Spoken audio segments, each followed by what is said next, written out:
DarkFall, a Warhammer 40,000 short story.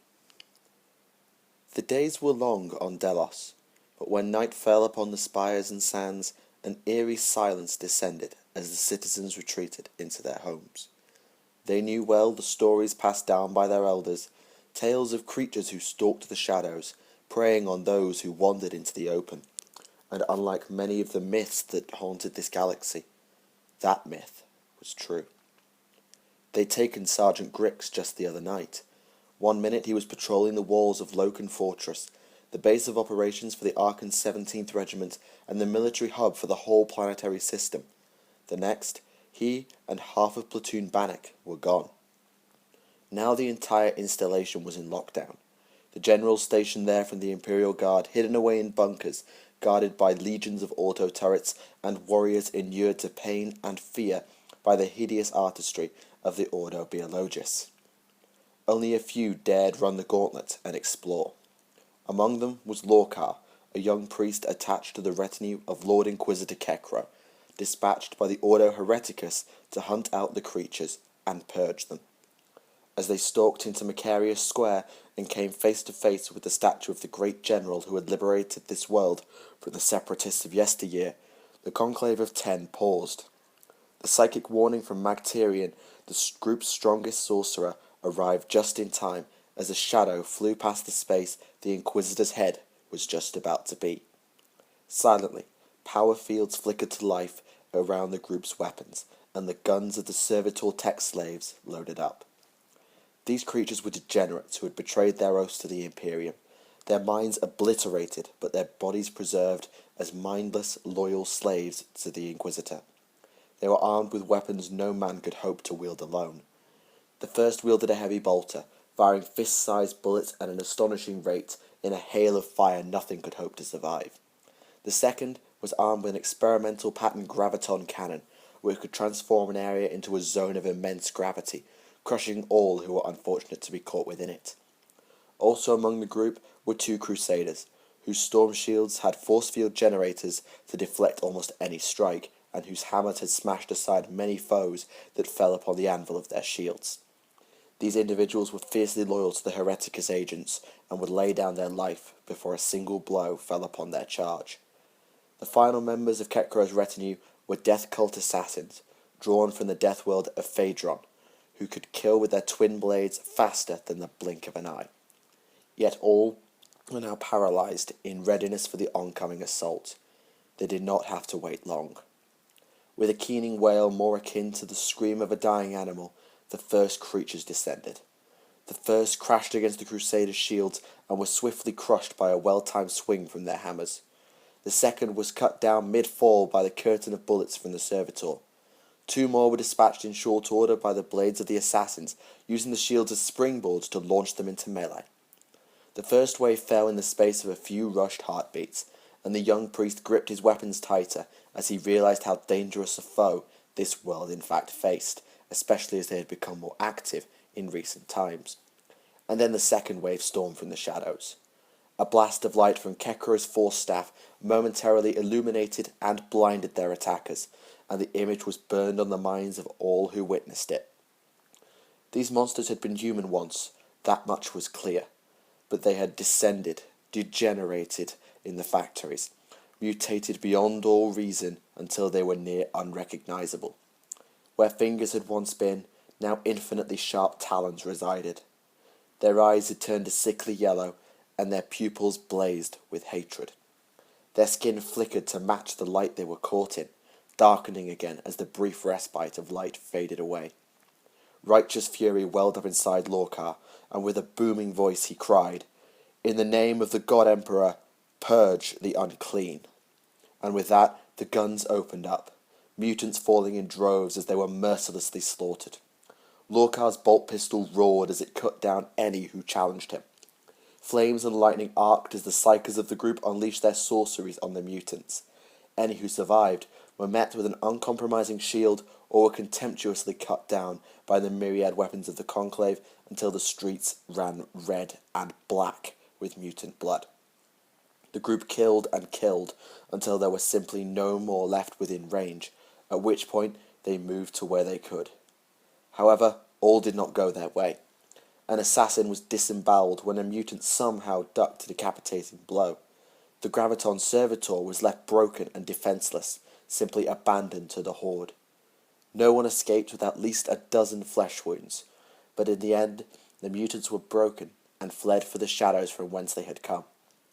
The Conclave rested for a moment of triumph, and the Inquisitor knelt to collect a sample from one of the mutants for biological analysis. It was nearly the last move he made. Humanity was not alone amongst the stars. Scattered across the galaxy were a multitude of alien races. Some were friendly, and the Imperial Guard had often employed alien mercenaries on worlds deemed too inhospitable or when a new tack was needed.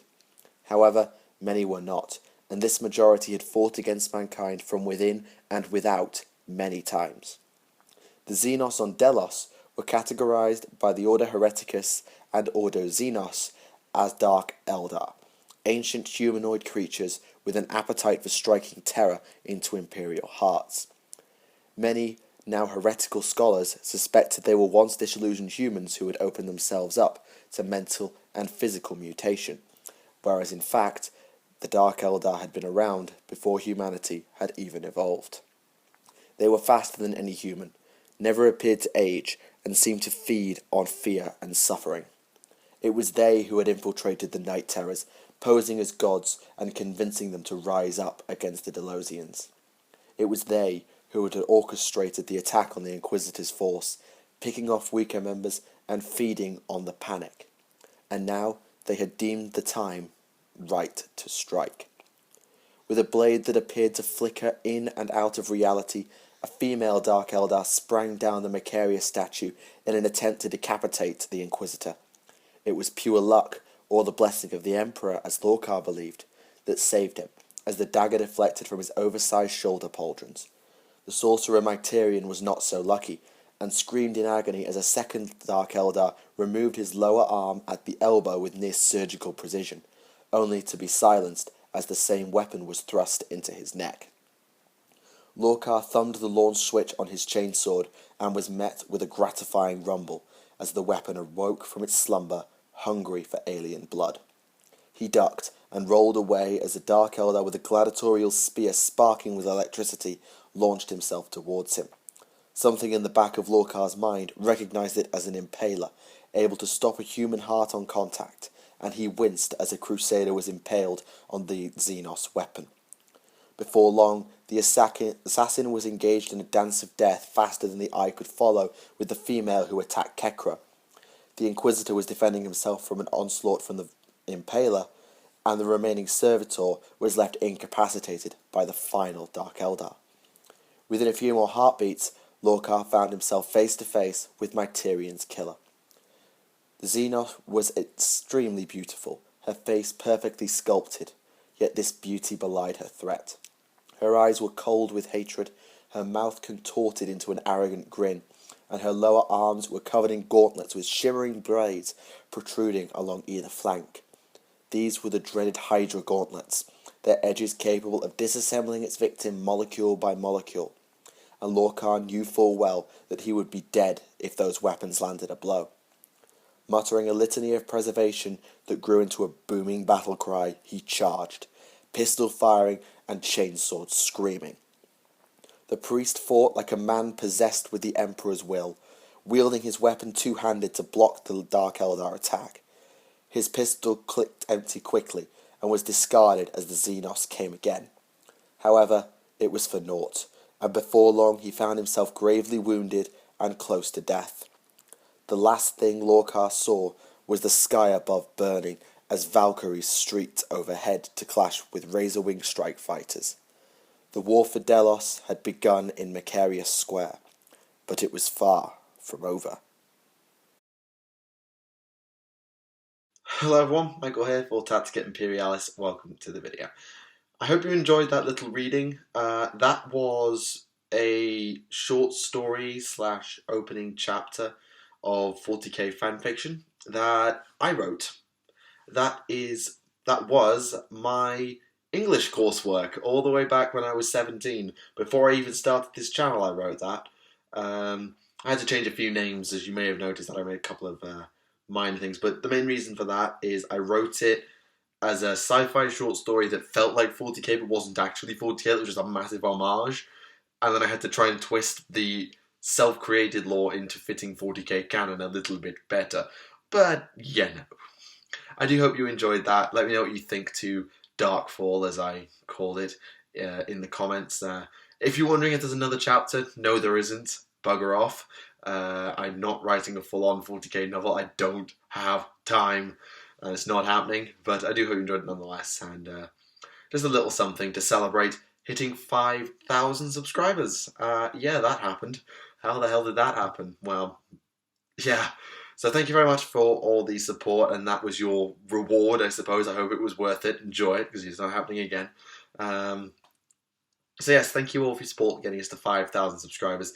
It's been a crazy 3 months, hasn't it? We've more than trebled in size since I got to university for second year, and I don't know quite how or why, but I feel like I need to thank Remlays and Alexis for their support on the podcast, because they have definitely helped get the channel going and growing even faster, and it's been crazy. But I have to, of course, thank you guys.